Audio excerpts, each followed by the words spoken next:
So the other day, I stepped into my local chess club's room to play a league game. Little did I know that I was going to play against one of the highest ranks in all of chess.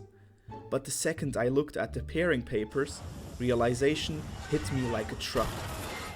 I was going to play against I.M. Costa, a player with a massive FIDE rating of 2400 against my low 1400.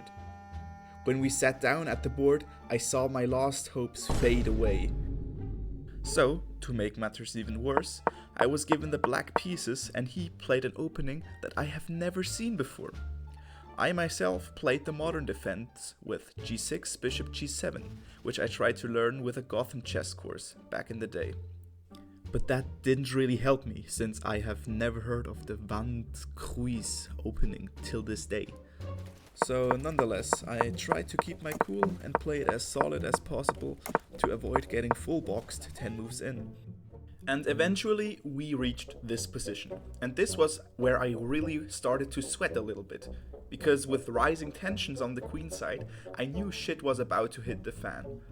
Which was exactly what happened. Rook fc1 on the board, a move that didn't make any sense to me when he played it, but was the reason that I will be screwed over in just a few moves. Because with b4, he provoked the first trade of the game, which I took. This was obviously the wrong choice, because now his horsey jumps in and forks my queen and my pawn. And again, I chose the wrong move with taking his horse with mine, because after he retakes, the rook just snipes across the board and pins my knight to my queen.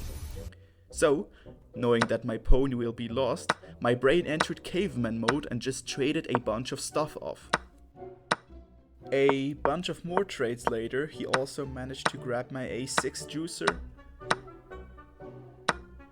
and with threatening my bishop, he slowly and methodically also forced me to trade my knight off.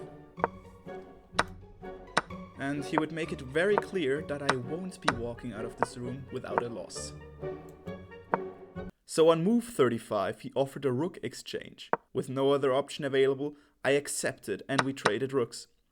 This actually sparked a bit of hope in me, because I had a pawn for a bishop, and maybe if I manage to trade all the pawns off the board, I can save a draw by insufficient material.